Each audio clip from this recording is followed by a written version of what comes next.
नमस्कार. हिंदुस्तान पोस्टमध्ये आपल्या सर्वांचं हार्दिक स्वागत आहे. मी चंद्रशेखर नेने, आंतरराष्ट्रीय घडामोडींचा अभ्यासक. माझ्याबरोबर सतीश व्हिडिओग्राफर आहेत. एक लक्षात घ्या, जरी मी आंतरराष्ट्रीय घडामोडींचा अभ्यासक असलो तरीसुद्धा भारताची प्रतिमा आता आंतरराष्ट्रीय स्तरावर इतकी वरती गेलेली आहे. एक महाशक्ती म्हणून भारत उदयाला आलेला आहे. त्यामुळे भारतातल्या घडामोडींचा सुद्धा अभ्यास मला करणं प्राप्त आहे. आंतरराष्ट्रीय इतकाच महत्त्वाचा आणि तो आंतरराष्ट्रीय दृष्टीनेही खूप महत्त्वाचा आहे. तर त्याच्यासंबंधी आपण आता बोलूया. कालच आपण पाहिला की हिंदुत्वाचा हुंकार हा पश्चिम बंगाल या आपल्या फाळणीमध्ये कापलेल्या प्रांतामध्ये उमटलेला आहे. अर्थातच मी सांगतोय की निवडणुकांचे जे निकाल लागले ते 4 ठिकाणी 5 ठिकाणी योग्य निकाल लागलेत, परंतु त्यातही सर्वात महत्त्वाचा होता पश्चिम बंगालचा निकाल.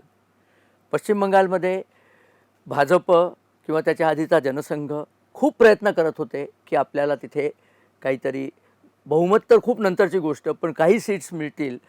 ते याच्या आधीच्या निवडणुकीत 77 सीटपर्यंत गेलं होतं, परंतु तरीसुद्धा ममता बानो यांना जास्त सीट मिळून त्यांनीच सरकार स्थापन केलं होतं. त्यामुळे आपला जो उद्देश होता की तिथलं राष्ट्रविघातक मुस्लिमाचं लांगुलचालन करणारं सरकार जितक्या लवकर जाईल तितक्या लवकर बंगाल आपल्या पूर्व प्रज्ञेने पुन्हा तळपेल, तर तसं काही तेव्हा झालेलं नव्हतं. आणि एक लक्षात घ्या की भारतीय जनसंघाचे पहिले अध्यक्ष डॉक्टर श्यामाप्रसाद मुखर्जी हे सुद्धा बंगालचे होते. त्यांच्या जागी जिथे त्यांचा जन्म झाला, जिथे त्यांचं सगळं करिअर झालं आणि त्यांचा खून अर्थात काश्मीरात गुलाबी चाचाने करवला, हे तर सगळ्यांनाच माहिती आहे. म्हणजे तर त्या माणसाचा सुद्धा आत्मा आज आता संतुष्ट झाला असेल की माझ्या बंगालमध्ये, माझ्या पश्चिम बंगालमध्ये माझ्या पक्षाचं सरकार, भारतीय जनता पक्षाचं सरकार आता स्थापन होणार आहे. आणि ही एक अभूतपूर्व घटना आहे, कारण याच्या अगोदरच्या कुठल्याच निवडणुकीमध्ये इतक्या त्वेषाने बंगाली हिंदूंनी मतदान केलं नव्हतं. 92% मतदान, 93% मतदान, याचा काय अर्थ होतो दुसरा?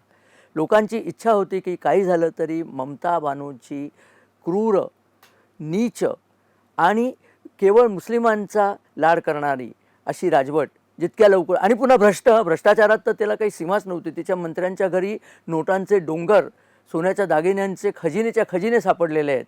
अशा या स्त्रीला तिथनं हाकलून देणं आणि तिच्या सगळ्या मंत्रिमंडळाला, तिच्या भाच्यासकट सगळ्यांना हाकलून देणं ही मतदारांची जबाबदारी होती, त्यांचं पवित्र कर्तव्य होतं. ते कर्तव्य त्यांना यावेळेला बजावता आलं. आणि त्याचं एकमेव कारण, खरं म्हणजे त्याची 2-3 कारणं आहेत. ती कारणं मला वाटतं एकामागून एक मी सांगतो. पहिलं त्याचं कारण म्हणजे भाजपनी यावेळेला निर्णय केला होता, निश्चय केला होता की बंगालमध्ये गुंडगिरीला थारा द्यायचा नाही.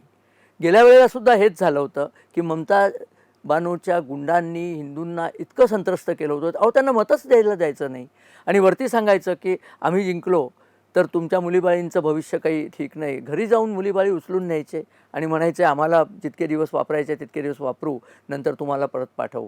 डॅमेज गुड्स असल्या तरीसुद्धा तुम्हाला परत पाठवू. असल्या तऱ्हेची अत्यंत नीच क्रूर भाषा करणारे ही ममता बानोची टोळी, ज्या टोळीनी आपल्याला माहिती आहे RJ कार रुग्णालयातली डॉक्टर अभया या एका तरुण इंटर्न मुलीवरती बलात्कार करून तिची हत्या केली आणि तरीसुद्धा ममता बानो नाही तो अपघात होता असं म्हणत राहिली.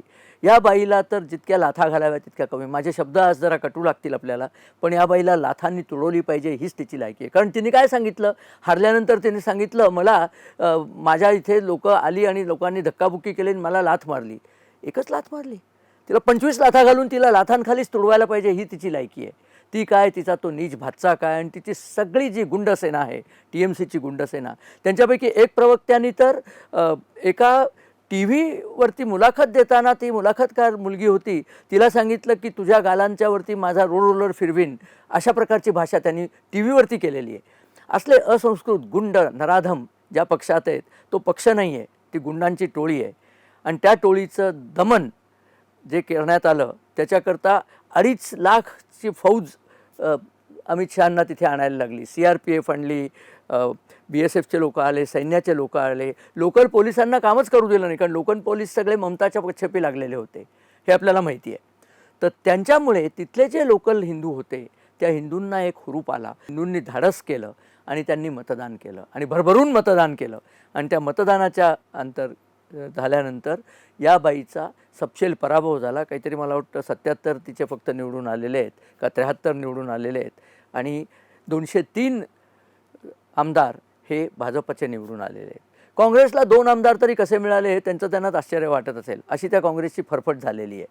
असो, तर आता पश्चिम बंगालमध्ये काय करायचं आहे ते भाजपने ठरवलेलं आहे आणि किती मेटिक्युलस प्लॅनिंग आहे की निवडणुकांचे निकाल जाहीर होतानाच TMCची जी एक काहीतरी नबरा हाऊस काहीतरी आहे मोठी बिल्डिंग, त्या बिल्डिंगला वेढा घातला गेला आणि TMCच्या गुंडांना त्या बिल्डिंगमध्ये जाण्याला प्रतिबंध करण्यात आला. कारण त्यांना त्या बिल्डिंगला आग लावायची होती, कारण त्यांचे पुरावे सगळे तिथे आहेत. त्यांचा भ्रष्टाचार, त्यांनी केलेले अत्याचार, बलात्कार या सगळ्याच्या फाईल्स तिथे आहेत. त्या फाईल्स त्यांना जाळून टाकायच्या होत्या. ही ममताची नीतीच होती. पुरावे जाळून टाकायचे आणि सांगायचं आमचे पुरावेच नाही आमच्या विरुद्ध, तर कसं आम्हाला शिक्षा करणार. ते सगळे पुरावे आता जळण्यापासून वाचलेले आहेत. सरकारने अतिशय कठोरपणे आणि यावेळेला क्षमा वगैरे काही नाही, या माणसांना चेचूनच काढलं पाहिजे.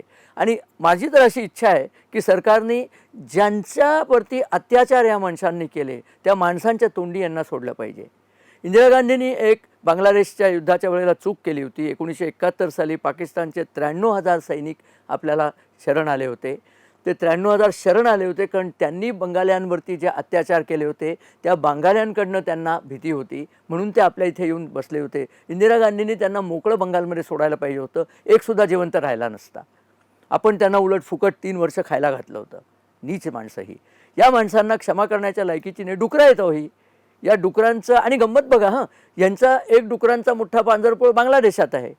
त्यांचा एक डुकराधिपती तिथे NCP पक्षसुद्धा आहे. म्हणजे त्यावरून तर तुम्हाला कल्पना येईल की बांगलादेशची काय परिस्थिती आहे. नॅशनल सिटीजन पार्टी त्याला ते म्हणतात, राष्ट्रीय नागरिक पक्ष. तर त्या NCPचा सेक्रेटरी अख्तर हुसेन तो पार्लमेंटमध्ये 1 मेला बोलता झाला. 1 मेला एक्झिट पोल आले होते आणि एक्झिट पोलमध्ये जेव्हा सांगितलं गेलं, निवडणुका संपल्या होत्या, एक्झिट पोल आले होते की भाजप येण्याची शक्यता आहे, तर हा तिथे काय बोलला की भाजपचं जर राज्य बंगालमध्ये आलं, पश्चिम बंगालमध्ये आलं तर आम्हाला धोका आहे. कारण तिथे जे सगळे गैरकानूनी राहत आहेत, म्हणजे इलिगल इमिग्रंट्स त्याला म्हणायचं होतं, ते सगळे पुन्हा बांगलादेशात येतील. आणि त्यांनी त्याच्याकडे शब्द फार छान वापरला, तो मात्र तिथे प्रामाणिक होता. ते कंगलू सगळे इथे येतील, म्हणजे बंगलू पण म्हणला नाही, कंगाल नालायक लोक ती सगळी इथे येतील आणि आम्हाला रेफ्युजी प्रॉब्लेम येईल. अहो, तो जगाचा रेफ्युजी देश आहे, ज्यांनी जगभर आपले रेफ्युजी पाठवलेत. रेफ्युजी म्हणजे शरणार्थी. आम्हाला रेफ्युजी प्रॉब्लेम होईल असं तऱ्हेचं वक्तव्य त्यांनी केलं होतं. म्हणजे त्यांनी स्पष्ट ॲडमिशन केली होती की आम्ही आमचे भिकारी इथे पाठवतो, ते भिकारी परत आमच्या इथे आले तर ते आमच्या इथे उत्पात करतील. आमच्या इथे डुकरं कमी आहेत का की पुन्हा ती डुकरं इथे आणायची. अशा लायकीची ही माणसं होती. यांना खच्चीच करून टाकायचं. माझी तर अशी प्रामाणिक सरकारला सजेशन आहे, या सगळ्यांना पाठवताना त्यांची एक किडनी काढून घ्यावी आणि प्रत्येकाची नसबंदी करावी की पुन्हा डुकरं आणखीन पैदा करायच्या नाहीत. स्त्रिया असतील त्यांचं ऑपरेशन करायचं, पुरुष असतील त्यांचं ऑपरेशन करायचं आणि किडन्या प्रत्येकाने एक डोनेट करायच्या. इतकी वर्ष भारताचा पाहुणचार जो इल्लिगल राहून भोगला त्याचं बिल म्हणून एक किडनी प्रत्येकाची. चीन हे करतं. मी मुद्दाम हे का सांगतोय की मी नुसतं बोलत नाही आहे. चीनमध्ये जे विगर मुसलमान आहेत त्या प्रत्येक मुसलमानाला धरून त्यांच्या किडन्या काढल्या जातात, त्या किडन्या एक्सपोर्ट केल्या जातात. चीनमध्ये किडनी ट्रान्सप्लांट स्वस्त आणि मस्त होतं, कारण हे रॉ मटेरियल अवेलेबल आहे.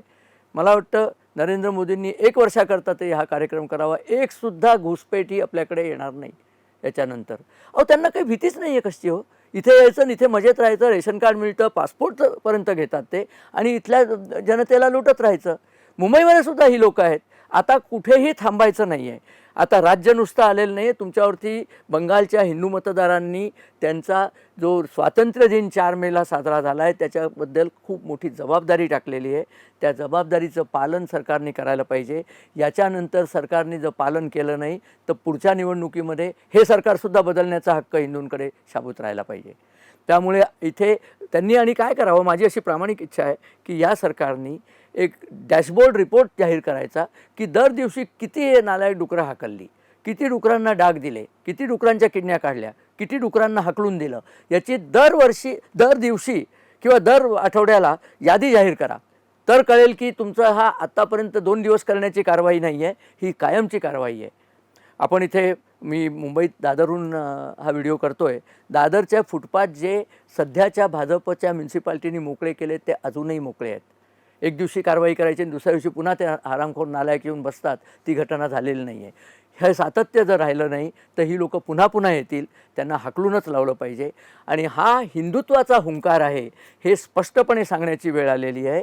याच्यात म्हणजे तोंड लपवायचं काही कारण नाही, हिंदूंना वाईट वाटायचं काही कारण नाही, लाज वाटायचं काही कारण नाही. अभिमानाने सांगायचं हा आमचा हिंदुत्वाचा हुंकार आहे, हा हिंदूंचा देश आहे.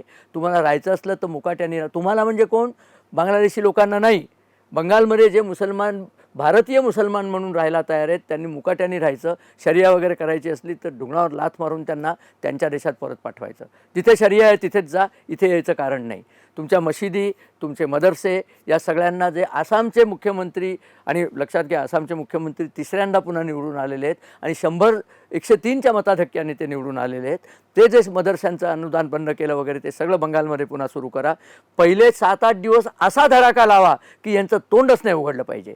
आणि हे जे लिब्रांडू पत्रकार फिरत असतात ना, आत्तासुद्धा एक्झिट पोल नंतर बडबडत होते की एक्झिट पोल खोटे आहे, ममता दिदीच येणार, ममता बानूच येणार, हे सांगणं त्यांचं चालू होतं. आता चिडीचूप आहेत. आता एकाच्या तोंडातून शब्द फुटत नाही. त्यांनाही सगळ्यांना एकदा त्यांना घेतलं पाहिजे. ममता दिदीचे वकील ते कपिल सिब्बल आणि ते अभिषेक मनु संघवी आणि हे सगळे आरामखोर आहेत. त्यांनाही सगळ्यांना आता चाप लावायला पाहिजे. त्यांना कळलं पाहिजे की सरकार बदललं आहे, सरकारच्या नीती बदलल्या आहेत. आणि पंतप्रधान नरेंद्र मोदींनी फार चांगलं सांगितलं की उत्तराखंड गंगोत्रीपासनं बिहार, दिल्ली, बिहार, उत्तर प्रदेश, हरियाणा इथनं गंगा वाहत येते, तिथपासनं आता थेट गंगासागरापर्यंत हिंदूंचं सरकार आलेलं आहे. त्यात नरेंद्र मोदी पंतप्रधान असल्यामुळे त्यांना असं म्हणता येत नाही डायरेक्टली, पण भारतीय सरकार आलेलं आहे. गंगा आता मुक्त झालेली आहे. हा एक फार महत्त्वाचा संदेश त्यांनी दिला आहे.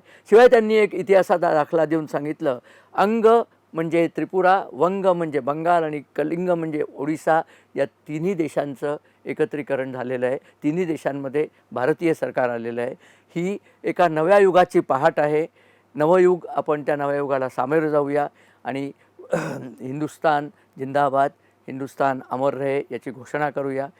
आपल्याला हा व्हिडिओ आवडला तर आपण मित्र आणि आपल्या परिवाराबरोबर शेअर करा. आमच्या चॅनलला सबस्क्राईब करा. आणि हो, आपल्या कमेंट्स येऊ दे. मी थोडी कठोर भाषा वापरली, याहूनही कठोर भाषा वापरता आली असती, पण यूट्यूबचेही काही नियम असतात असं मला सांगण्यात आलं, म्हणून मी सध्या साधी भाषा वापरतो आहे. परंतु आता थांबायचं नाही आहे. आता हा प्रकार सगळीकडे चालू ठेवायचा आहे. याच्यातनं एक आणखीन लक्षात आलं की एक गठा मुस्लिम मतदारांमुळे निकाल फिरू शकत नाही. तेच आपल्याला पुन्हा करून दाखवायचे. प्रत्येक ठिकाणी हे करून दाखवायचं आहे. मुस्लिमांची जर मतदारांची शक्ती संपली तर ते भारतामध्ये त्यांना काहीही रोल राहणार नाही आणि ते मुकाट्याने जसं राहायला पाहिजे तसे राहतील. असो, आपल्याला हे शहाणपण लवकर येईल अशी अपेक्षा करूया. पुन्हा एकदा भाजप, सुवेंदू अधिकारी आणि त्यांचे सहकारी या सगळ्यांचं मनापासून अभिनंदन करूया. अमित शहांचं विशेष अभिनंदन की त्यांनी बंगालमध्ये तळस ठोकला होता आणि संबंध काम त्यांनी हे व्यवस्थित पार पाडलं. त्यांच्यावर दिलेली जबाबदारी त्यांनी पार पाडली. आणि जय हिंद, जय बांगला इथे म्हणायला काही हरकत नाही. आणि पुन्हा शेवटचं सांगतो की ज्या बंकिमचंद्र चटर्जी या ऋषींचं वंदे मातरमसुद्धा गुलाबी चाचांनी 5 कडव्यांचं 2 कडव्यावर आणलं होतं, त्यांच्या जन्मभूमीमध्ये 5 कडव्याचं वंदे मातरम खुलेपणाने गर्जना करता येईल आणि जय श्रीराम ही गर्जना खुलेपणाने करता येईल. इथपर्यंत आपण पोचलेलो आहे, ह्याचं लक्षात घ्यावं. पण एक शेवटचं सांगायचं आहे, या युद्धाचे जे शिल्पकार आहेत, ह्या विजयाचे जे शिल्पकार आहेत, त्याच्यात एका माणसाचं मात्र मला नाव घ्यायचं आहे, तो म्हणजे मोहम्मद युनूस. हा नीच नोबेल पारितोषिक विजेता जेव्हा बांगलादेशामध्ये घुसून बसला होता तेव्हा त्यांनी बंगाली हिंदूंवरती इतके अत्याचार करवले, ते पाहून पश्चिम बंगालमधल्या हिंदूंनाही जाणवलं की जर चुकून ममताचं सरकार आलं तर आपल्यावरती हीच पाळी येईल, ही येऊ नये म्हणून त्यांनी धाडसाने एकत्र येऊन एक है तो नेक रहेंगे, एक है तो सेफ रहेंगे हा योगी आदित्यनाथांचा जो संदेश होता त्याचं पालन केलं. जातीपातीत विभाजन झालं नाही, हिंदू म्हणून मतदान केलं, त्यामुळे हा सुदिन उगवलेला आहे. अशीच आता योडदौड संबंध भारतात करायची आहे.